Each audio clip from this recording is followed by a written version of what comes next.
What's up, everybody? Welcome to another edition of the Objective Football Banter Show. I'm your host, Wizzy, and today we analyze another round of games in the Premiership and other top leagues across Europe. It's about to go down. The games over the weekend happened thick and fast. We saw Manchester City running a 4-1 winners against Liverpool.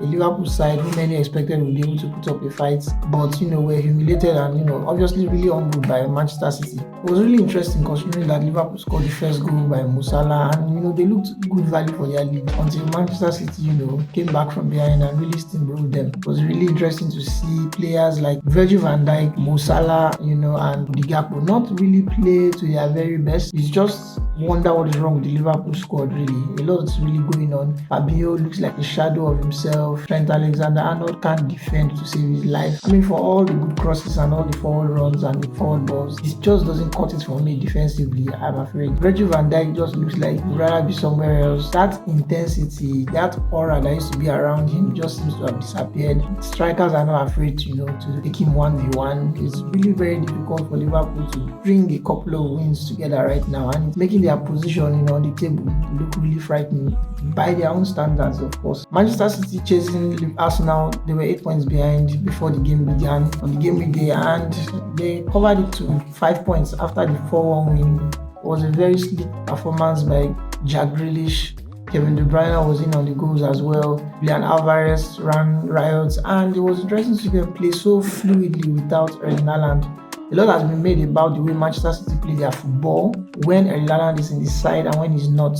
You tend to see a sort of fluidity, a sort of quick flowing movement of the ball when Haaland is not playing, which is ironic because he tends to get the goals. He tends to put the ball at the back of the net quite easier than everyone else in the squad. But you don't see that cutting edge, fluid football, that fluid performance whenever he's in the side. So it raises a lot of questions. Do you think that maybe Julian Alvarez might not be a big competitor for Haaland eventually? It seems like he has actually come to stay with the contract renewal that happened just over the week, and I think that Erling Haaland may have something to really worry about with the way Julian Alvarez plays with the squad. Plays like he's been there for a long time. He's very at home, passes the ball quite well, and he's always very involved in the build-up. So it's very interesting to see how Haaland really performs when he returns, and it will be very, very cool to see how he responds to the way Julian Alvarez is playing up front for Manchester City. Yeah. Like I could have killed a lot of people. Arsenal, on the other hand, responded by their own 4-1 win against Leeds United. They didn't even need to play Bukayo Saka to get a 4-1 win. Goals by Gabriel Jesus. 2 goals by Gabriel Jesus, actually. Fans were eagerly waiting for that. His first set of goals since last year, before the World Cup last year when he got injured. And it was really pleasing to see. Penalty and another goal in the second half with an assist from Trossard, who just keeps assisting everyone, playing very well. He's had 7 assists since he joined the club. I think the highest number of assists by any player since January across the entire Premier League. It's been an interesting transfer window for Arsenal in January. They were able to get Jakub Kiwior from Spezia and Leo Trossard from Brighton. And Trossard is beginning to look like a very, very important bargain and good value for money with the way he has been playing. And it begs the question, who should Arteta play, against Liverpool? Gabriel Jesus is back, he's fit and he's firing. Bukayo Saka is the main man, obviously. Martinelli has starting Premier League goals, just 1 goal behind Marcus Rashford, and he has been scoring consistently. And then you have the case of Leandro Trossard, who keeps giving assists game after game and just can't seem to stop playing well. So, and you can't play, obviously, Arteta plays a 4-3-3 formation, and you cannot play all 4 forward players. Somebody will have to say, I don't want to be in Arteta's shoes right now because it's a big headache to have. It's a good headache, but it's still a big one. I want to explain it. My head will be headache me. Let me know in the comments, who do you think Arteta should start against Liverpool this coming Sunday in their upcoming game? Personally, I would pick Martinelli over Trossard. Trossard doesn't play well on the right, obviously, so Bukayo Saka owns the right spot. Centre forward, Trossard does very well in centre forward play, but the winning of duels that Gabriel Jesus offers is something that is very scarce in football. I think it was Pep Guardiola who called him the best defensive striker in the world. He's a very good striker when it comes to pressing opposition defenders, so that's a valuable asset that you just can't play with. And when you consider now that Liverpool currently have a set of players who are struggling to win duels, who are struggling to get stuck in when it comes to tackles, you really need a player of Gabriel Jesus' caliber to approach that football match. So I'll start with Martinelli on the left, Gabriel Jesus up front, and Saka on the right, and then Leandro Trossard will eventually come on. Of course, you should remember that Leandro Trossard played for Brighton earlier in the season, and he scored a hat-trick at Anfield in the Premier League, I think in August or September. So it's a good firepower to have on the bench. Imagine if you are playing well against Liverpool and you are not able to score, or you are even leading by a goal, and you are able to now bring on a player like Leandro Trossard maybe in the 70th minute. It's extra headache for the Liverpool defense. But you cannot discount what Liverpool will do. They have players like on their day they can punish anybody. They didn't need to be in form to beat Manchester United by 7-0. I can't take it anymore. They were not at their best before that game. But when the occasion demanded that they performed very well. And they spanked Manchester United by 7-0. So Arsenal will do well to be very careful. Remember that Arsenal haven't won a game at Anfield for well over 9 years. So it will be a really, really testing situation for Arteta and his men. Manchester United lost by 2-0 to Newcastle.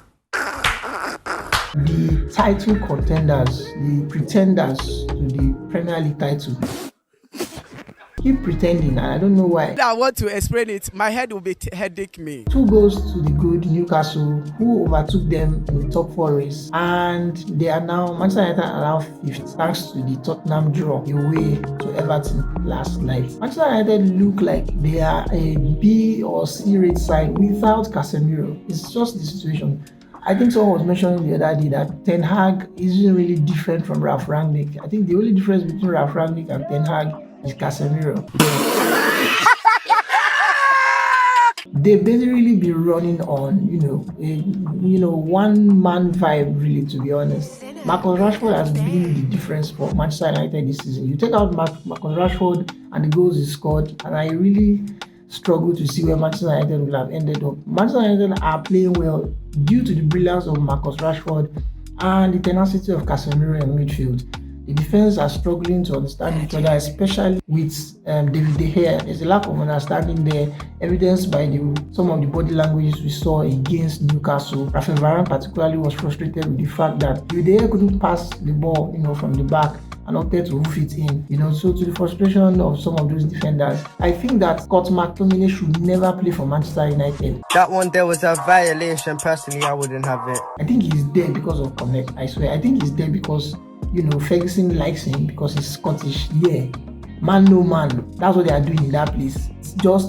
It's nepotism. That is how that McTominay guy is playing. Because if you ask me, I think McTominay should be playing for Bournemouth. He should be actively involved in relegation dogfights. Emotional, damn it! Getting himself muddled up, struggling fighting for his life. Not playing at Manchester United and stinking up the whole place. Over here in the objective of Bantash, I've told you guys before, McTominay is not Manchester United standard midfielder. Perfect. And being on the bench for a player like Casemiro even makes it worse. It's like you have Casemiro on the field who is like a 7-star player. Now imagine you sub him off or he gets injured and you replace him with a 3-star player. That's what McTominay is to me. 3-star player. Hey coach. No offense. God, you are there, go. He's not good enough to play for Manchester United, and I think it's time to just move on. He's 27 years old. They have been calling him a prospect for more than 6 years. He's been bright prospect, and he has brightened his prospects up to 27 years of age. This is what he does!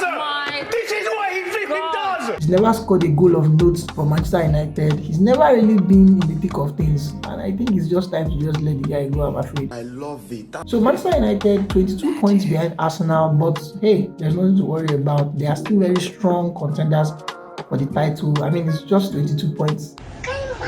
This is what champions do actually. Champions come from 22 points now. Maybe we should not worry. Manchester United fans, don't worry about what you are seeing on the table. It's going to change before the end of April, first week of May. You will just see Manchester United on top and you see Arsenal in 6th. That's what happens. Championship stuff.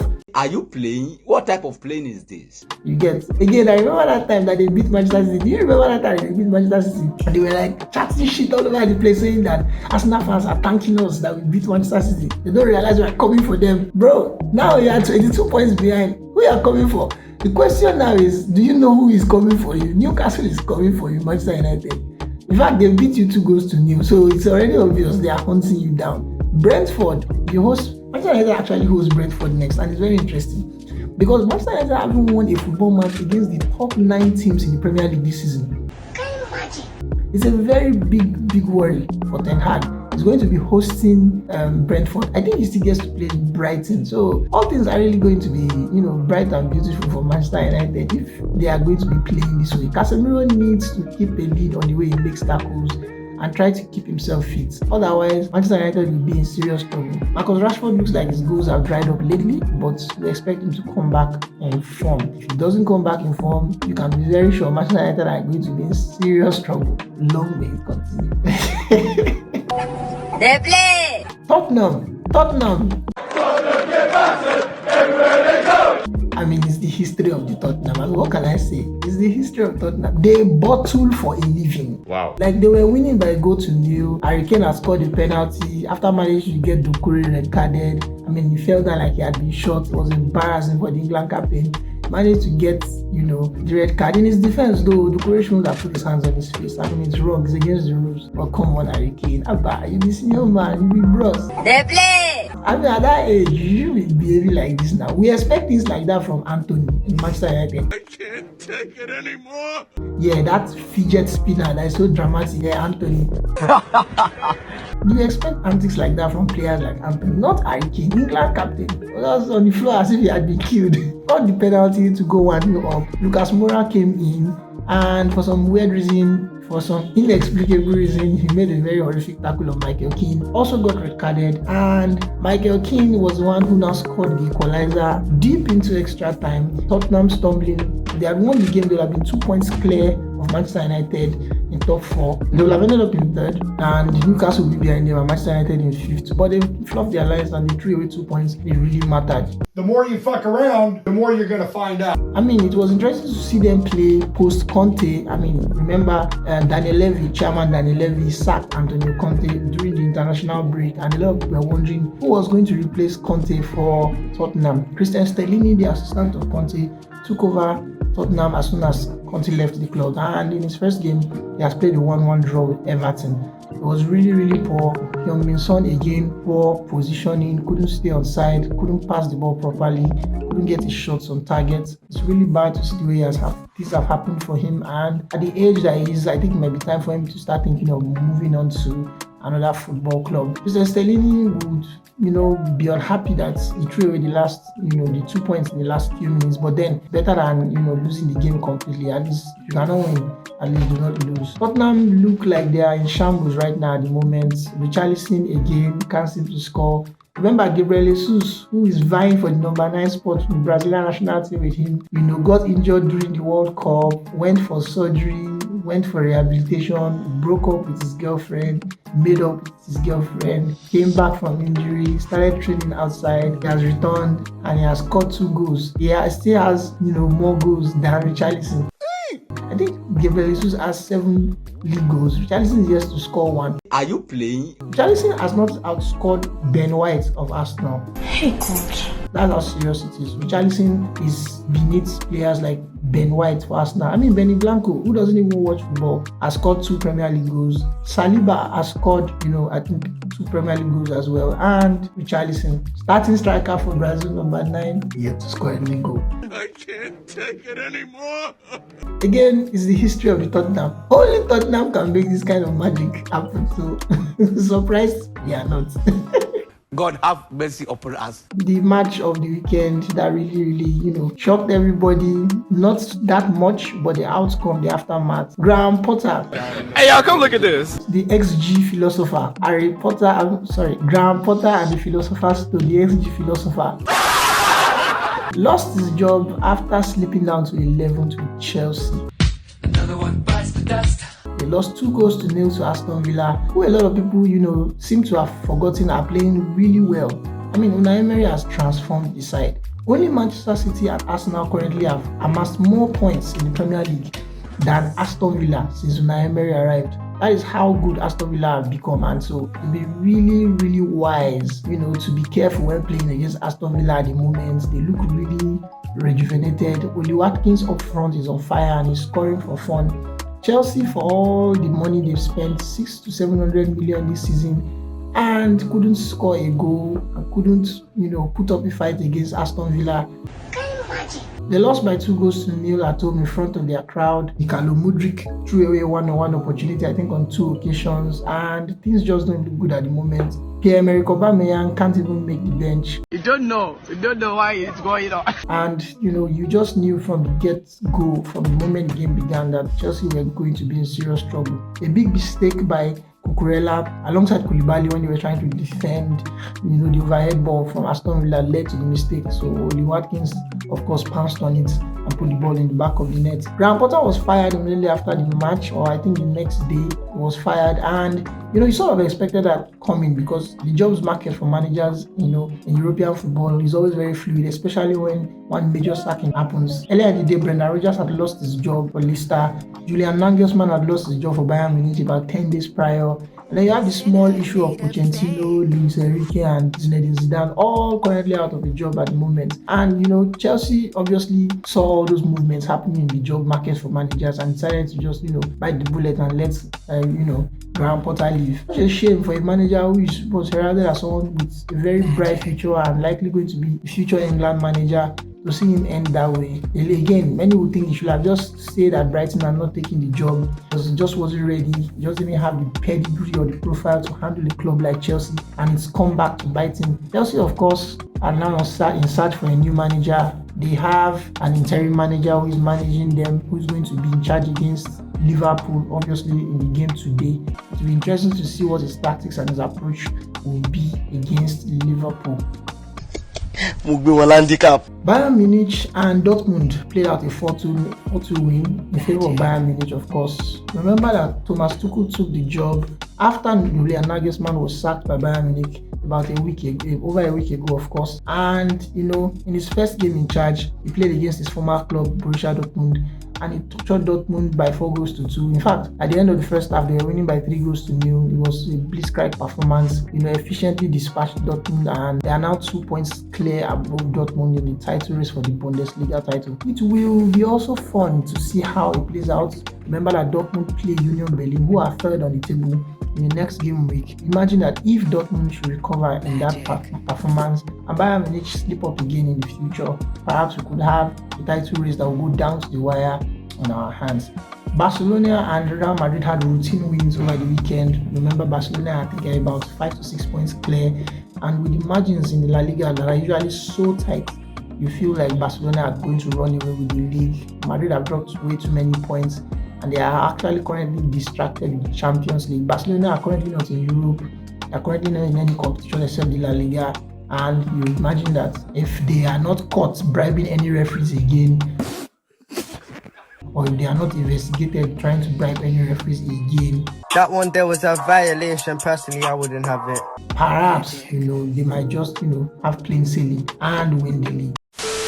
Napoli leading by 21 points in the Italian league. What type of plane is this? We were brought down to earth over the weekend by AC Milan, 4-0, 2 goals by Rafael Leao, who of course is one of the hottest winger prospects in world football right now. Napoli were reminded very well why they had to not slip up. They were punished by 4-0 in front of their home crowd by a rampant AC Milan, and we'd like to see how Napoli will respond in their next game week. Remember, of course, Victor Osimhen didn't play the game, and sort of like dented their confidence a bit. You would expect that with the next game week, Napoli are going to shut their critics up and answer those allegations. Well, it's been interesting to see the way the games have been playing out in Europe, and we are hoping that come this weekend we'll be able to see more drama, and on the Objective Football Banter show we'll bring the drama obviously and the banter to you. Remember to click like and subscribe to our channel and share our page as much as possible. Do not forget to make your comments on the various parts of our broadcast. If you are areas that you are concerned about or you'd like to chip in your useful contributions, we at the Objective Football Banter Show will be happy to have your comments. Thank you very much, guys. Love.